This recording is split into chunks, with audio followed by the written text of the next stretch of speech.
যারা নেতাজি সুভাষ ওপেন ইউনিভার্সিটিতে ইউজি কোর্সে, পিজি কোর্সে, সেই সঙ্গে বিডিপি কোর্সে পড়েন, আপনারা সকলেই জানেন যে আপনাদের একটা অফলাইন পরীক্ষা হয়। কিন্তু এই অফলাইন পরীক্ষা দিতে গিয়ে আর এ রিপোর্ট এগেনস্ট ইউ এই টার্মটা কিন্তু অনেকেই ফেস করে। হ্যাঁ, ঠিকই শুনেছেন, আর এ কিন্তু ম্যাক্সিমাম স্টুডেন্টস কিন্তু এই আর এ নিয়ে প্রবলেম রয়েছে।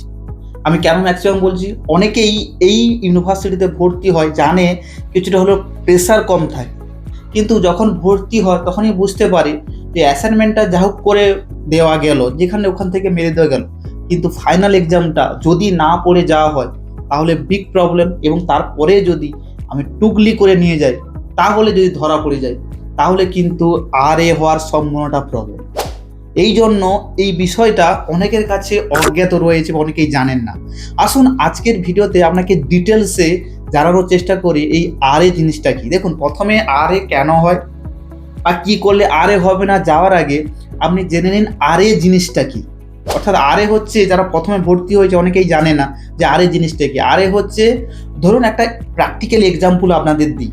ধরুন ফেসবুকে কেউ আপনাকে আননেসেসারি ডিস্টার্ব করছে, মেসেঞ্জারে কল করছে, মেসেঞ্জারে আননেসারি মেসেজ করছে, আপনি বারবার করে তাকে ওয়ার্নিং দিচ্ছেন কিন্তু কোনো কথা শুনছে না, রিপিটেডলি কিন্তু আপনাকে ডিস্টার্ব করে যাচ্ছেন। তখন আপনি কি করেন? তখন ওই নম্বরটাকে ব্লক করে রিপোর্ট মারেন।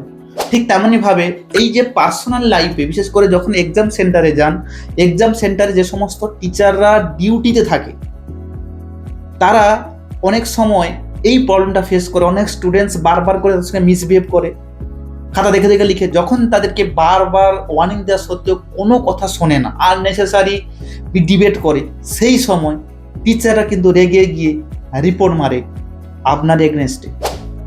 আপনার এগেনস্টে যদি কেউ রিপোর্ট মারে তখন সেটাকে বলবো আরে। এটা পার্সোনাল লাইফে রিপোর্ট মারলে ঠিক আছে, যদি পরীক্ষা সেন্টারে আপনাকে রিপোর্ট মারে তাহলে আপনাকে তো ডাইরেক্টলি আপনার জামায় তো চিপকাতে পারবে না আরে। তখন একটাই উপায় থাকবে, আপনার আরেটা কিন্তু আপনার খাতায় চিপকে দেবে।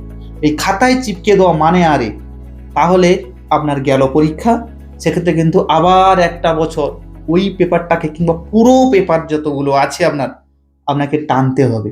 এই জন্য এই আরে শব্দটা নিয়ে অবশ্যই কিন্তু একটু মনোযোগ সহকারে দেখবেন এবং শব্দটা নিয়ে একটু সচেতন থাকবেন। না হলে, যেটা আমি অ্যাজ ইউজুয়াল বলি, বিগ প্রবলেমে ফাঁসতে পারে। এইবারে আসুন যে আরে কি করলে হয়। প্রথমে জানুন যে আরে কি করলে হয়। এটা কিন্তু ম্যাক্সিমাম স্টুডেন্টসের প্রশ্ন। প্রথম নম্বর অপশানটা হচ্ছে, ধরুন আপনি টুকলি করছেন। অনেকে আছে পড়াশোনা করেননি, এখনো আছে, আমাকে ফোন করে অনেকে আপনারা বলেন, আপনাদের অভিজ্ঞতার কথা শেয়ার করেন যে আপনারা কাজ সঙ্গে যুক্ত আছেন, পড়ার সময় পাচ্ছেন না। এই মুহূর্তে আপনার কাছে একটাই উপায়, টুকলি করা, তাকে আমরা বলবো মাইক্রো করা। এই মাইক্রো করে নিয়ে গেলেন, টিচার যদি ধরে নেয়, আপনার এ পকেট থেকে বের করলো, এটা গেল, আপনার এ পকেট থেকে বের করলো, পেছনের পকেট থেকে, জামার পকেট থেকে, চুল থেকে, হাতের ঘড়ি থেকে, প্রত্যেকটা জায়গা থেকে যদি টুকলি বের করে, তার মানে আপনি ডেফিনেটলি ধরে রাখুন আরে হওয়ার সময়টা কিন্তু প্রবল। এই জন্য টুকলি করার আগে একটু মিনিমাম স্টাডি করে যান, না হলে কিন্তু এইরকম প্রবলেম বা এইরকম আরে আপনি পুরোপুরিভাবে খেয়ে দিয়ে বাড়ি আসতে পারেন। এটা কিন্তু মাথায় রেখে দেবেন।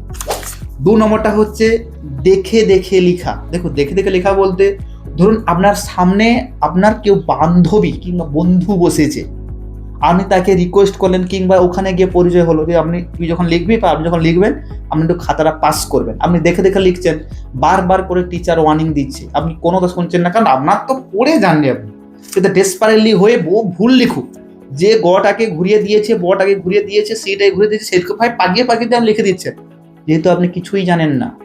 আপনাকে বারবার করে ওয়ার্নিং দিচ্ছে, শুনছেন না, তখনই কিন্তু টিচার রেগে গিয়ে আরে করে দিতে পারে। এটা কিন্তু অবশ্যই মাথায় রাখবেন।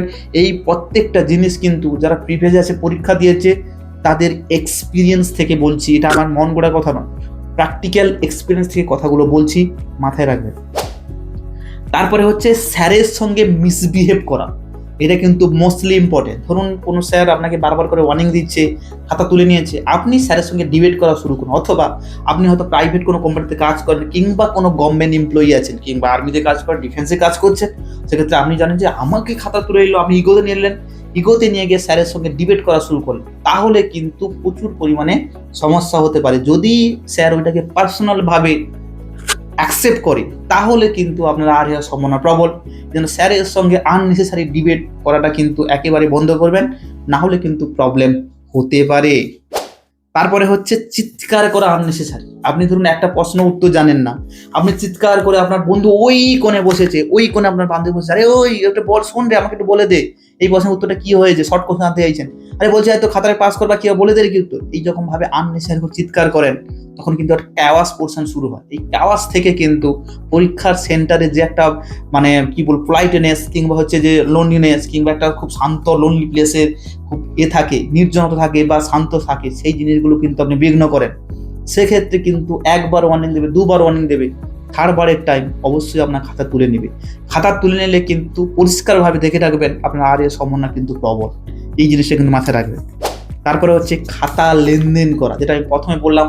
খাতা যদি আপনি লেনদেন করেন, আপনার বন্ধু লিখেছে, ওই খাতা লিখেছে, আপনি খাতা টেনে ধরে লেখা শুরু করছেন, আপনার আরেকটা বন্ধু লিখেছে, সেটা আপনি খাতা লিখে শুরু করছেন, পুরো হবু কপি পেস্ট করে মেরে দিচ্ছেন, তাহলে কিন্তু স্যার যদি দেখতে পায়, দুজনের ক্ষেত্রে আরে করতে পারে। সেক্ষেত্রে টিচার কিন্তু অবশ্যই আপনার বিহেভটা দেখবে। যদি আপনার বিহেভটা রুড বিহেভ হয়ে থাকে, তাহলে তো আপনি পুরোপুরিভাবে ফাঁসলেন। যদি আপনাকে এরকম পজিশনে, আপনি যদি এই পজিশনে ফেসে যান, তাহলে পোলাইটলি ভাবে কথা বলুন, স্যারের সঙ্গে মিসবিহেভ করবেন না। আর যদি খাতাপত্র লেনদেন করে থাকেন, ধরেও নেয়, তখন কিন্তু একটু পেশেন্ট রাখবেন, তাড়াহুড়ো করবেন না, পেশেন্ট রেখে একটু পর এই কথাগুলো বলবেন, না হলে কিন্তু সমস্যাও হতে পারে।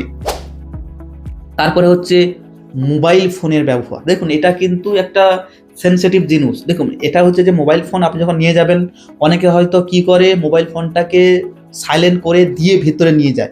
অনেকে আছে সাইলেন্ট না করেও কিন্তু ভেতর নিয়ে যায়, আনকনসিয়াস মাইন্ডে কিংবা জ্ঞানও তো নিয়ে যায়, দেখে থেকে লিখবে বলে। এইরকম পজিশনে যদি কোনোভাবে ফেসে যান, মোবাইল সমেত আপনি ধরা পড়েন, তাহলে আমি আপনাকে পরিষ্কার বলে দিচ্ছি, আরে হওয়া থেকে কেউ বাঁচাতে পারবে না। আপনি যত বড় অফিসার হন, যত বড় মানুষ হোক না কেন, যত রেসপেক্টেড পার্সন হোক না কেন, আপনি আপনার কর্মক্ষেত্রে থাকবেন, ওই জায়গাটায় যারা আছে তাদের কিন্তু অবশ্যই রেসপেক্ট দেখাতে হবে, সম্মান জানাতে হবে, না হলে কিন্তু এই আরের মতো জায়গায় কিন্তু অবশ্যই আপনি ফাঁসতে পারেন। এই যে জিনিসগুলো বললাম, এগুলো হচ্ছে আরের কারণ।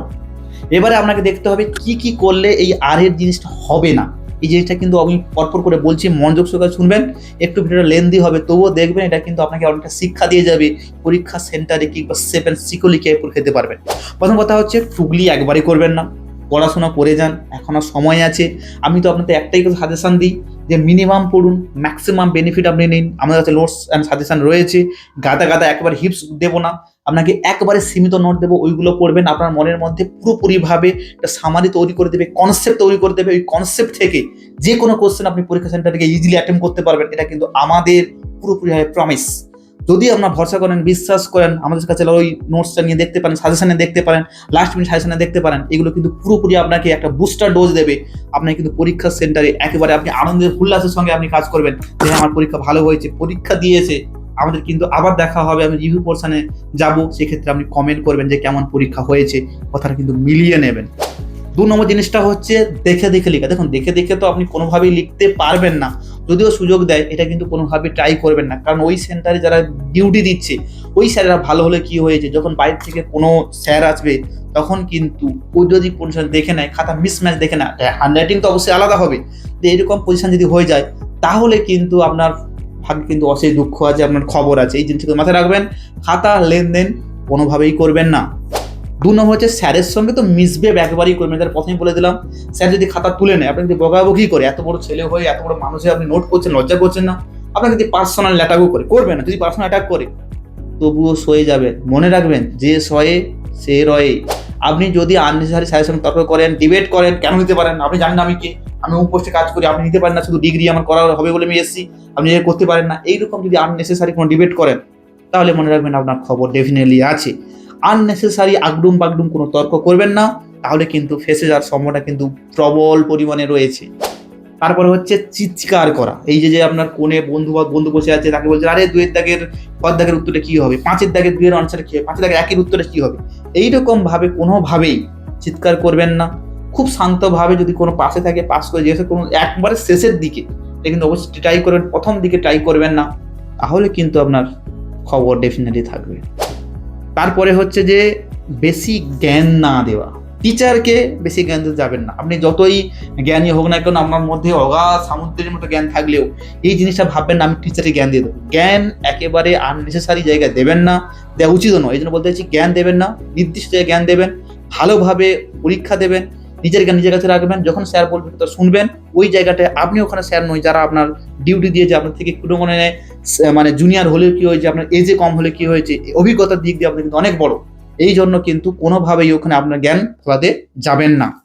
তারপর হচ্ছে মোবাইল ফোন তো একেবারে ডেফিনেটলি আপনি অ্যাভয়েড করবেন। মোবাইল ফোন যদি অ্যাভয়েড না করতে পারেন তাহলে কিন্তু এর থেকে বাঁচার কোনো উপায় নেই। আপনাকে পরিষ্কারভাবে স্ট্রিক্টলি বলে দিচ্ছি, মোবাইল ফোনে যদি ধরা পড়েন, আপনি যতই হাতে পায়ে পড়ুন না কেন, যতই করুন না কেন, কোনোভাবে আটকাতে পারবেন না। মোবাইল ফোনটা বাড়িতে রেখে দিয়ে যাবেন, কিংবা একটা কম দামের একটা ফোন নিয়ে যাবেন, কিপ্যাড ফোন নিয়ে যাবেন, যাতে বাড়ির সঙ্গে কমিউনিকেশন করতে পারেন, বন্ধু বান্ধবের সঙ্গে যোগাযোগ করতে পারেন। না হলে স্মার্ট কিছু আইফোন এবং স্যামসাং S23 আলট্রা কিংবা S24 আলট্রা এই সমস্ত ফোন নিয়ে যাবেন না। নিয়ে গিয়ে ওইখানে শপ করাবেন না। আপনি তো চুরি হয়ে যেতেই পারে, তার পাশাপাশি হয়ে আপনি কি করলেন, ব্যাগে কিংবা আপনার পকেটে মোবাইল ফোন নিয়ে গেলেন। আপনি দেখুন কিংবা না দেখুন, যদি মোবাইল ফোন নিয়ে আপনার ধরা পড়ে যায় তাহলে কিন্তু আপনার খবর আছে, আপনার আরে হবে না। একটাই উপায়, ভালো করে পড়তে হবে। ভালো করে পড়ার জন্য ভালো করে নোটস নিতে হবে। নোটস নেওয়ার শুধু বড় কথা নয়, নোটস আপনি সব জায়গায় পাবেন, কিন্তু সেই নোটসগুলোকে ভালো করে খুঁটিয়ে খুঁটিয়ে পড়া, তারপরে হচ্ছে রুটিন মাফিক তৈরি করা, প্রত্যেকটা পেপার ওয়াইজ সেগুলোকে রেডি করা, পরীক্ষা সেন্টারে গিয়ে সমস্ত প্রেজেন্টেশন করা, এইগুলো যদি পুরোপুরিভাবে আপনি করে যান তাহলে তো আপনার আরে হওয়ার সম্ভাবনাটা, আপনি আর থেকে 50 কিলোমিটার 60 কিলোমিটার 100 কিলোমিটার থেকে দূরে থাকবেন। কারণ আপনার যদি প্রিপারেশন ভালো হয়ে থাকে তাহলে আর এ হোক কিংবা আপনার AR হোক কিংবা CR হোক BR হোক, কোনো ফ্যাক্টরই পড়বে না, কারণ আপনি ভালো করে প্রিপারেশন করে নিয়ে গেছেন। এই জন্য ভালো করে পড়ুন, এই সমস্ত চিন্তা ছেড়ে দিন। এই ভিডিওটা তাদের জন্য, এটা কিন্তু রিকোয়েস্টেড ভিডিও, যে আরে কি কারণে হয় এবং কি করলে আরে হবে না, এটা কিন্তু অবশ্যই মাথায় রাখবেন। ভিডিওটা দেখে নেবেন, ভিডিওটা শেয়ার করে দিবেন। আশা করছি এই সমস্ত জিনিসগুলো যদি আপনি অ্যাভয়েড করে চলেন তাহলে কিন্তু এই আরে থেকে আপনি পুরোপুরিভাবে সেফ অ্যান্ড সিকিউর থাকবেন। এরপরে আপনাকে যেটা বলবো সেটা হচ্ছে, এর পরের ভিডিও সেকেন্ড পার্টে আমি বলবো যে আরে হয়েছে আপনি বুঝবেন কিভাবে। যদি এই ভিডিও পেতে চাইছেন অবশ্যই কিন্তু চ্যানেলটা সাবস্ক্রাইব করে রাখবেন। আর যদি সেকেন্ড পার্টে চাইতে চাইছেন যে আরে হয়েছে কিনা আপনি বুঝবেন কিভাবে, তাহলে কিন্তু কমেন্ট করে জানাবেন যে আপনার পার্ট 2 চাইছেন। তাহলে কিন্তু ডেফিনেটলি আমাদের টিম ওই আরে হলে বুঝবেন কিভাবে ভিডিওটা নিয়ে আসবে। দেখা হচ্ছে অন্য কোনো ভিডিওতে অন্য কোনো সময়। ভালো থাকবে সবাই, ভালো করে পড়ুন সবাই। নোট সাজেশন যদি দরকার থাকে ডেফিনেটলি যোগাযোগ করবেন। আমরা কিন্তু আপনাদের সঙ্গে সবসময় থাকবো এবং সবসময় আছি।